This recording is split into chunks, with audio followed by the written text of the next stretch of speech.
The tires hummed like a distant choir as the van rolled along the coastal road, where the Pacific pressed its gray shoulder against the land. Wind slipped through a crack in the driver's side window and braided itself with the slow breath of the engine. The sky was a soft, pewter bowl. It felt kind. It felt quiet. My name is Maya. I've been driving since sunrise, not toward any address, just following the line where water keeps meeting the earth and never gets tired of trying. On the passenger seat, a paper cup cooled from coffee to memory. On the floor, a small suitcase rested the way an old dog rests like. It knew we'd stop when we were ready. I told myself this was a small sabbatical, a pause button pressed with 2 fingers. The city had become a chorus I could no longer sing with, emails like hailstones, schedules like fences, the kind of busy that looks like living but eats the heart slowly. So I rented this white van, gentle and boxy, and drew a loose shape of the coastline on a thrift store map. I wrote one word at the top: listen. The road curved. Waves folded and unfolded on a pebbled shore, a steady metronome for unhurried thoughts.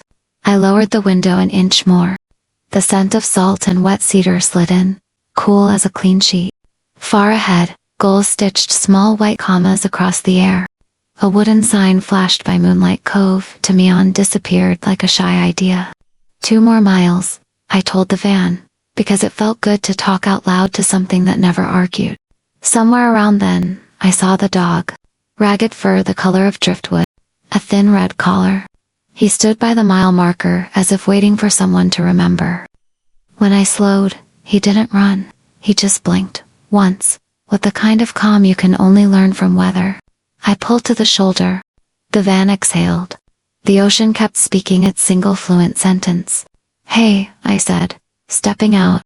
Gravel gave under my boots with that small, satisfying crunch. You okay? The dog tilted his head, then took 3 neat steps toward me and stopped at my knee. The way someone might approach a church door. Up close, I could see a spray of white hairs at his muzzle, and a tiny notch in one ear, as if the world had signed its name there. I offered my hand, palm down, city etiquette forgotten. He leaned in, not to sniff but to rest his cheek for a patient second. My chest loosened. No tag, I murmured. Just a collar and confidence. We sat like that, sharing the wind. A truck went by, considerate and slow. Somewhere behind me, the van clicked as the metal cooled. The dog's ribs rose and fell like small steady waves. Moonlight Cove? I asked him, pointing down the road. He looked that way, then back at me, and wagged once, a punctuation mark of agreement. I laughed the quiet kind you do with your mouth, closed and opened the passenger door. You can ride along, I said. No interviews. Pay is in scraps and company. He hopped in, curled on the seat, and immediately made the kind of sigh that erases a day. I started the engine. The choir of tires began again. For a while, we didn't need words. We reached Moonlight Cove at a kind hour of afternoon when color decides to be gentle. The town wasn't a town so much as 5 buildings that trusted one another. A diner with a blue door, a shop that sold postcards and warm wool hats, a shuttered cinema, a fuel station, and an inn with a porch like an old smile. The cove itself was a stain of silver between 2 patient cliffs. I parked by the diner. On the window in hand-painted letters, PIES, Coffee News You Missed. Inside, a bell announced us with soft optimism. The air carried cinnamon and rain-slick coats.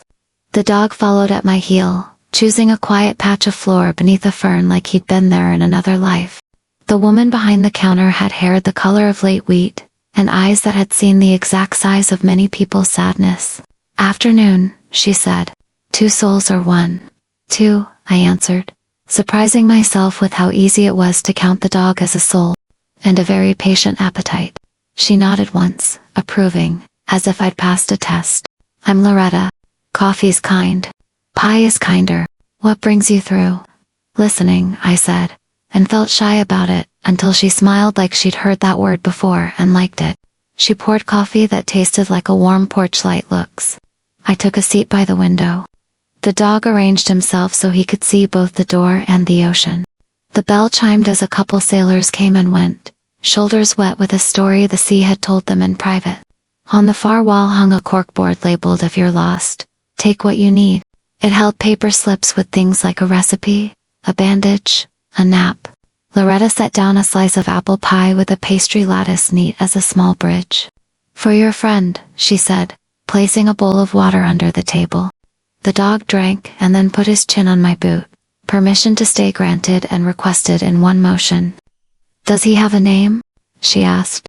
"Not yet," I said. "He found me before I found that out." "Some names find you late," she said, wiping her hands on her apron. "That doesn't mean they love you less." Outside, the tide lifted a row of kelp-like dark ribbons. A child in a yellow raincoat walked the shore with a red bucket, collecting the kind of treasures adults step over. Somewhere in the kitchen, a radio hummed a song about the long way home. I pulled the map from my jacket pocket, the one I'd drawn badly. Moonlight Cove wasn't on it. I liked that, the way a day likes an unplanned minute. I drew a small star anyway, a promise to remember. When I looked up, an older man had taken the table nearest mine. He had a carpenter's hands and a face with kind lines, the map of someone who'd been patient with wood and weather. He nodded at the dog. "That one answers to Elliot," he said, not as a question. I blinked. "He does. Belonged to a friend of mine," the man said. "Friend moved inland last winter. Elliot stayed. Dogs know where work remains. He's been seeing folks in and out of this cove ever since. Picks the ones who look like they're trying to hear something." I felt my throat do that small, warm ache that isn't sadness exactly. "I'm Maya," I offered. "Ben," he said. "I mend porches and boats. Sometimes hearts, when they're made of wood." Loretta leaned on the counter. "Ben's modest," she said. "He also keeps the inn from floating away in storm season." Ben shrugged, pleased but not greedy about it.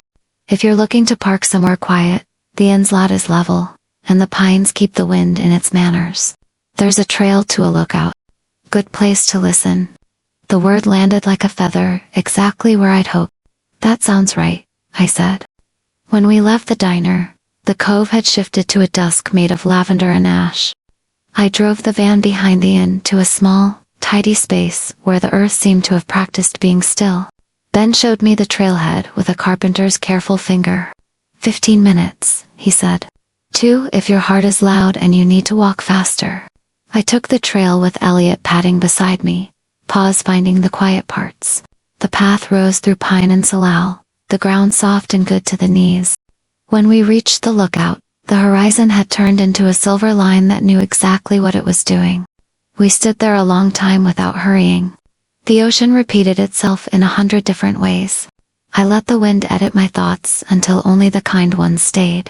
Elliot leaned against my calf like a comma, a pause I didn't know I needed. Somewhere far below, a buoy clanged its small, faithful bell. In the van, the map waited with its star. In my pocket, a pen warmed to the shape of my hand. Okay, I whispered to the road, to the water, to the part of me that still believed in gentle beginnings. I'm listening. The wind, polite and sure, answered by being exactly what it was, and for the first time in a long while, that was enough. That night, the air smelled of pine resin and distant rain. I parked the van behind the inn, where the earth was soft as bread, and let the engine's heartbeat fade. Elliot had already curled into his corner of the blanket, sighing in the fluent way of creatures who trust the dark. I sat for a while, headlights off, watching the world return to itself. The pines whispered like they were sharing a memory too fragile for daylight. Every so often a wave broke against the cliffs, low and patient, like someone turning a page. When I opened the van door, the cold brushed my cheeks not cruelly, just to say, I'm here. I stepped out barefoot onto the grass. It was cool and damp, full of small, invisible lives. The stars had begun their quiet labor overhead, stitching the sky back together. Somewhere near the porch, I heard Ben's voice humming. Not a song, not exactly, more like a tune someone hums when their hands remember what peace feels like. I followed the sound until I saw him sitting on the steps, sharpening a small chisel under a yellow porch light. Couldn't sleep? He asked without surprise. Didn't try yet, I said, tucking my arms around myself. Too many thoughts pretending to be important. He smiled. They're like birds. If you stop chasing, some of them land. I laughed softly. You sound like you've caught a few. Only the tired ones, he said. He placed the chisel down, wiped his hands, and nodded toward the empty step beside him. Sit. The night's friendlier when you share it. I sat. The wood was still warm from daylight, and the air between us carried that simple honesty people forget to use. From here, the cove looked silver and alive, like the moon had spilled itself on purpose. Ben said, "You've got the look of someone starting over." I tilted my head. Is that obvious? Only to folks who've done it, he said. You talk softer, but listen harder. We watched the waves, each one arriving as if it knew its line in a play older than both of us. A lantern swung gently from the eaves, and its light kept making and unmaking our shadows. I used to live in a place where silence felt like punishment, I said. Now it feels like medicine, but I'm still learning the dosage. That's how it starts, he said. The world doesn't stop talking, it just starts saying kinder things. For a while, we said nothing. The kind of nothing that fixes you. Elliot padded out of the van and lay between us, sighing again like punctuation. The porch light flickered once, steadying itself, as if approving the arrangement. Where's home for you? I asked. He smiled without looking away from the water. Wherever the hammer hangs straight and coffee tastes like morning, I keep it simple. I nodded. Maybe that's why you mend things that stay mended. He chuckled. Maybe. And you? Where's home for you, Maya? The question drifted like a feather before landing. I don't know, I said truthfully. But tonight, it feels closer. We stayed until the air thinned with cold and the stars grew confident. Before heading back to the van, Ben handed me something smaller, thin wooden charm shaped like a wave, smooth and pale. For luck, he said. And listening, thank you, I whispered. He touched the brim of an imaginary hat. Rest easy. Tomorrow's a good day for finding things you didn't lose. I smiled. That sounds like a story. He nodded. It is. You'll hear it when you're ready. Back inside, Elliot settled beside me again. I held the little charm in my palm. It was warm, or maybe that was me. The wind moved around the van, gentle as someone turning down the blankets of the world. I closed my eyes, and somewhere between the hum of the sea and the whisper of the pines, I thought I heard the road breathe. It sounded like welcome back. I woke before the sun did. The air was soft, like it hadn't made up its mind whether to be night or day. Through the van's half-fogged window, the world looked drawn in pencil-quiet outlines waiting for color. Elliot stirred first, tail tapping once against the floor. Outside, gulls were already gossiping with the tide. I slid the door open and stepped into the kind of cold that forgives you. Mist hung low, silvering the grass. Pines stretched upward, their tops still sleeping. Somewhere, a kettle whistled from the inn's kitchen, and that simple sound felt like kindness taking shape. Ben was on the porch again, a mug in his hand, steam curling like a ghost that forgot to leave. Morning, he said. Morning, I answered, my voice still part of a dream. He nodded toward the van. How'd she sleep? Like the sea, I said. Never still, but never cruel. He smiled at that. Good measure. There's coffee, if you're civil before breakfast. I followed him inside. The inn smelled of wood smoke and bread-old comfort, perfectly A radio hummed softly on a shelf, a song with too few notes to rush you. Loretta waved from behind the counter, hair tied up, apron dusted with flour. You two up early enough to catch the world making decisions, she said. About what? I asked. Everything, she replied. Whether hearts, whether or not to bloom again. Ben poured coffee into a chipped blue mug and slid it to me. It was the kind of warmth that explained why people stayed in small towns. Elliot settled under my chair, sighing approval. The inn creaked once, like a body stretching after a good sleep. On the wall, beside the corkboard of Take What You Need, hung a new piece of paper I hadn't seen last night. It read, If you find something beautiful, right where you were when you found. Beneath it, a pencil hung by a string, waiting. I looked at it for a while, then took the pencil and wrote, Moonlight Cove. Morning that listens. Ben read it over my shoulder. That's a keeper, he said. I think it's more of a reminder, I said softly. That the world isn't loud, it's just that I was.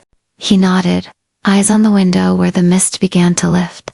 Most people forget listening is a direction, not a skill. Outside, sunlight broke through like it had been politely waiting its turn. The waves glimmered gold, and the cliffs, patient as ever, held the light as if it belonged to them. I stepped out with my mug. The warmth met the chill halfway. Elliot trotted beside me, nose to the air, tail a quiet metronome. For a long time, I just stood there, letting the morning find its words. Every sound, the crunch of gravel, the hum of a bee, even the far-off engine of a fishing boat fit together like a song that didn't need lyrics. The world wasn't asking me to do anything, just to be here. And for once, that was enough. By the time I finished my coffee, the mist had lifted completely. Moonlight Cove looked different under daylight, less mysterious, but not less kind. The air had that after-rain clarity that makes every color honest. Ben had gone to repair a dock plank down by the water, and Loretta was humming in the kitchen. I offered to help with dishes, but she waved me away with a wooden spoon. "Go find something worth keeping," she said. "We have enough clean plates." So I wandered upstairs through the inn's narrow hallway. The floorboards creaked like old friends announcing themselves. Dust floated in sunbeams like tiny boats. Every door had a name written in faded paint: Sea Wind, Maple. At the end of the hall, a door stood half open. On it, in softer letters, it said guest. Inside was a small sitting room with a single window overlooking the cove. Light pooled on the wooden table where a stack of forgotten magazines sat beside an empty vase. And on top of the pile almost invisible was a weathered notebook, its cover blue as deep water. Curiosity is a quiet tug, I obeyed. The first page was blank, except for one sentence written in slanted handwriting. "If you can't remember who you are, start by listening to what the morning says about you." I smiled without meaning to. The pages after that held short entries, no dates, just fragments. The tide spoke in lowercase today. Ben fixed the stairs again. He still whistles when he works. Loretta said the coffee tastes like forgiveness. The handwriting changed halfway through finer lighter, perhaps someone else's voice joining in. He said there's a kind of silence that mends things faster than time. I believe him. I sat by the window, the notebook open on my lap, and felt that small ache of recognition, like hearing your name whispered in another room. Outside, Elliot was chasing gull shadows across the sand. His footprints filled, then vanished, with each wave. I turned one more page and found a folded paper tucked inside. It was a sketch pencil line soft, and sure of the very cove outside the window. Underneath it, written small, "For whoever needs to arrive twice to feel home." Something in me went quiet, the kind of quiet that doesn't need answers. I traced the drawing with my fingertip, then closed the notebook gently, as if putting a heartbeat back to sleep. When I brought it downstairs, Loretta looked up from kneading dough. "Find something worth keeping?" she asked.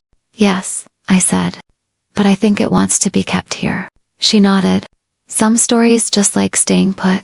They hold the walls together." Elliot nudged my leg, his eyes soft as wet sand. "Come on, boy," I whispered. "Let's go see what the sea wants to tell us next." We walked toward the beach. The light shimmered on the water, endless and forgiving. And for the first time, I didn't feel like I was running away from the world, but walking slowly toward it. By late afternoon, the light began to turn the color of honey left in glass. The wind softened. Even the gulls sounded like they were humming instead of calling. I walked the curve of the beach barefoot, the sand still holding a little warmth from the day. Elliot padded beside me, his prints filling each hollow mine left behind as if reminding me that company can arrive one step later and still count. The tide was low. Small pools reflected pieces of sky. In one, a feather floated, trembling between water and air. I crouched to watch it and thought of the words in that notebook. Some silences mend faster than time. Maybe the sea was one of those silences. From where I stood, the inn looked like a patient candle on the hillside. Ben's hammering drifted faintly through the salt wind. Each strike sounded measured, deliberate, like someone speaking kindly to wood. I found a flat piece of driftwood near the shore and sat down. The horizon was a thin silver thread, easy to believe in. Elliot rested his head on my knee. For a while, we listened to nothing and everything. The quiet fizz of the receding waves, the ticking of pebbles when the water sighed away, the long, thoughtful pause between breaths of wind. I took the wooden charm Ben had given me and turned it over in my palm. Its surface had warmed with my touch, smooth where his knife had traveled. The sea breathed against the sand, and I whispered into the breeze, "I'm still listening." A shell rolled near my foot, spiraled, pink at the tip, unbroken. I picked it up, held it to my ear like I had when I was a child. The sound inside wasn't the ocean at all. It was the same hush as my heartbeat. I smiled. Maybe that's what people meant when they said the sea remembers names. It just whispers them back through you. Behind me, Ben's voice carried over the wind. "Evening walk." I turned to see him coming down the path, sleeves rolled, a bit of sawdust in his hair. He waved. Elliot bounded toward him, tail high. "Couldn't stay inside," I said. "The air's too honest." He chuckled. "That's how the cove gets you. It convinces you honesty's worth the draft." He sat beside me, not too close. The way people do when they understand space can be gentle. We watched the sun lower itself without hurry. The sky went from gold to rose to something you can't quite name. "Loretta says this place changes people," I said. Maybe she's right. Ben skimmed a pebble across the shallow surf. Or maybe it just gives them room to hear what they already were. The pebble skipped 3 times. Small applause on water. I nodded. Today felt like remembering, not learning. "That's usually the good kind," he said. We stayed until the first stars blinked awake, careless and tender. The sea began to fold its colors away. When I finally stood, sand clinging to my heels, I felt lighter, not because anything was gone, but because everything had finally found where to rest. Back at the inn, Loretta had left a lantern burning by the porch. The window beside it was open just enough to let the sound of waves drift through. Elliot circled twice on his blanket, before sighing into sleep. I wrote a line in my travel journal before turning off the light. "The road isn't leading me anywhere. It's teaching me how to arrive." Outside, the sea kept the rhythm, remembering every name in its own gentle language. It was past midnight when I opened my eyes again. The world had turned into silver and hush. The lantern by the porch had burned itself into a small, patient glow. I couldn't tell what had woken me, maybe the sea, maybe the part of me that still forgets how to rest. Elliot lifted his head, blinked, then sighed back into his dream. Outside, the air was full of moonlight, thick enough to breathe. I slipped on my sweater and stepped out of the van. Each footstep made the grass whisper my name in lowercase. The sky was wide and clear, except for one stubborn cloud near the horizon, and a single star still awake, bright as a kept promise. I walked toward the lookout trail, the same one Ben had shown me that first night. Pines lined both sides, dark and listening. The air smelled faintly of cedar and salt. Halfway up the path, I noticed something pale lying near the roots of a tree, paper, folded, trembling in the wind. I picked it up carefully. It was a page from the blue notebook. The edges were damp, the ink slightly blurred, but the handwriting was still alive. It read, "Sometimes, the sea returns what it borrowed. Not the same, but softer." My heart stilled. I didn't remember bringing the notebook out of the inn. Maybe the wind had, or maybe it had walked here on its own. I kept the paper between my palms as I climbed. The moonlight followed, pooling on every rock, every turn, like breadcrumbs laid by the sky. When I reached the top, the ocean stretched below, silver and endless. And in that vast quiet, I heard something faint, a voice carried on the wind, not quite human, not quite wave. It said only one thing: keep listening. The sound wasn't outside, it was behind my ribs, somewhere old and kind. It wasn't frightening. It felt like recognition. I sat on the edge of the lookout, the page on my lap, and let the wind weave through my hair. The star above seemed to blink slower now, as if watching over the conversation. I whispered back, "I am." The wind answered by softening. The sea below turned smooth as glass. For a long time, I stayed there, the paper warm in my hand, the silence breathing beside me. When I finally rose to leave, the star still hadn't gone to sleep. Maybe it was waiting for me to finish my sentence. Maybe it simply liked the sound of quiet people learning how to stay. Back at the van, I slid the damp page into my notebook and wrote beneath it, "If the sea borrowed me, I hope it returns me softer too." Then, I closed the cover, leaned against Elliot's steady warmth, and watched the lantern flicker until dawn smudged the horizon with light. When I opened my eyes, light was already waiting. It slipped through the curtain, seems like someone entering gently, not wanting to wake the rest of the world. The van was wrapped in that quiet gold that makes you believe in beginnings again. Elliot stretched beside me, paws twitching, then gave a satisfied yawn that sounded almost like gratitude. I smiled. "Morning, old soul." The sea outside was calm, a single sheet of breathing silver. Somewhere down the road, a gull called once, just once, and let the silence finish its sentence. I made coffee on the small camping stove, the sound of boiling water like applause for the simple act of being awake. Steam curled toward the ceiling, tracing invisible stories in the air. When I stepped out, Ben was already by the porch, repairing a railing with the kind of focus that makes noise sound like music. He lifted his hand in greeting. "Looks like the sky overslept," he said. I followed his gaze. The clouds hung low and lazy, tinted peach and cream. The morning felt unhurried, as if even time had decided to stretch its legs before beginning again. "Maybe it just needed one more dream," I said. Ben laughed softly. "Wouldn't blame it. Most good days start like that." Loretta opened the inn door, waving a towel like a flag of peace. "Breakfast is surrender today," she called. Cinnamon rolls won the argument. The smell reached us before her words fully did. Warm sugar, butter, and comfort. I joined them on the porch, coffee in hand. The wood beneath my feet creaked like it approved of company. We didn't talk much. The air didn't need help carrying meaning. The horizon blushed slowly, letting light drip into the sea. Ben leaned on the railing, eyes half closed. "You ever notice," he said, "that mornings like this don't demand anything. They just let you belong?" I nodded. Maybe that's all most of us ever wanted, to belong without trying so hard. Elliot lay down between us, sighing as if to agree. After breakfast, Loretta gave me a small paper bag. "For the road," she said. Inside were 2 cinnamon rolls and a folded napkin with a note that read, "For when silence feels too far away." I tucked it into my jacket pocket, feeling its soft weight like a promise, or a pause. Ben walked me to the van. "Heading out?" he asked. "For a bit," I said. "I thought I'd drive until the road runs out of straight lines." He smiled. "That's usually where the best turns live." Then, after a pause, he added, "Don't forget you can circle back. Roads like this remember kindness." "I won't forget," I said. I started the van. The engine hummed, steady and patient. The world outside smelled of pine, sea salt, and something new. In the rearview mirror, the inn grew smaller, but the feeling didn't.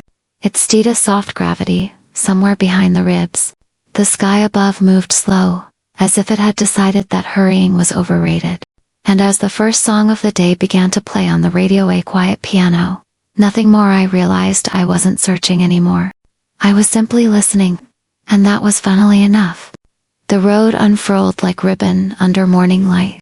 Every turn looked almost the same, yet every mile felt different, softly changed by wind, and the kind of thoughts that only travel can teach. I had started a new habit, talking to the recorder tucked near the steering wheel. At first it was for memory, but soon it became a way of writing letters to no one in particular, or maybe to the version of me still learning how to come home. The van hummed steadily. The sound of tires on gravel filled the spaces between sentences. Recording 1, it's funny how moving forward feels slower when you finally stop running. Maybe peace is just motion, without panic. I smiled, replaying my own voice through the small speaker. It sounded softer than I remembered. Pine trees stretched endlessly on both sides of the road. Between them, small clearings opened like polite invitations from the earth. In one of those clearings stood an old sign half hidden by grass. "Postcards sold here, no post office needed." Curious, I parked. A small wooden shack waited beyond the trees. Inside, shelves held rows of postcards, each one blank, but already stamped with a single word across the corner. "Stay." An elderly woman sat behind the counter, knitting something blue. She looked up, her eyes ocean. Choose one, she said. It writes better if you know who you miss. I hesitated, then picked a card with a drawing of a road curling into a horizon. What if I don't know yet? I asked. She smiled. Then write until you find out. Outside, I leaned on the hood of the van, pen balanced between my fingers. The wind turned the card's edges gently, as if urging it to begin. I wrote, Dear me, wherever you are, I hope you're still listening. The road is kinder than I expected. It doesn't ask me to arrive, only to notice. The sea taught me patience. The pine trees teach me quiet, and maybe both are different ways of saying love. I stopped there. The words didn't need an ending. Elliot trotted back from the trees, a leaf caught in his fur. I tucked the card into the dashboard. Not mailing this one, I told him. It already knows where to go. The woman waved from the doorway as I started the engine. The shack grew smaller in the mirror, but I could still see the sign.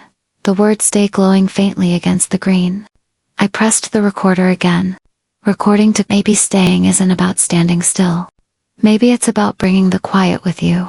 The road curved toward sunlight, and for the first time in a long while, I didn't feel like I was talking to myself. I was answering. By the third day, the road began to rise into low hills. The sea had slipped out of sight, but its rhythm stayed in the tire, steady, patient, remembering. Elliot slept curled on the passenger seat, paws twitching as if he were still chasing goals and dreams. I followed a sign that simply said next town, 5 miles. Though the paint was so faded it could have meant forever. The sky above was a watercolor of moving light. Every cloud seemed to drift slower than usual, as if even they had nowhere urgent to be. At the edge of the next town, I stopped for fuel. The station looked older than its owner, a man with a beard the color of driftwood. He filled the tank, nodded toward the dashboard. Postcard, he said. You got one waiting. I frowned. Waiting?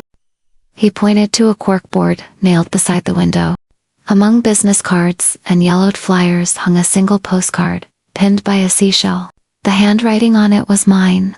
I pulled it down, the edges sun-bleached soft. It was the very card I'd written 2 days ago, the one that said, Dear me, wherever you are. Only now, someone had written a reply beneath my words. I'm still here. You found me. No signature. But the ink was still damp, and the letters curved the way Ben's did when he signed receipts at the diner. For a long minute, I just stood there, the sound of the pump clicking behind me, the wind playing softly with the edges of the card. It didn't matter who wrote it. Maybe Ben, maybe Loretta, maybe the road itself. What mattered was that it had been redamned, answered. I thanked the old man and drove on. The postcard lay on the dashboard, trembling slightly in the breeze from the open window. Up ahead, the hills opened into a wide meadow. The grass bent like green waves, and the wind spoke in long vowels, the kind you feel instead of hear. I slowed down, rolled the windows all the way down. Paper from the passenger seat fluttered, the receipt from the inn, a napkin, and then the postcard.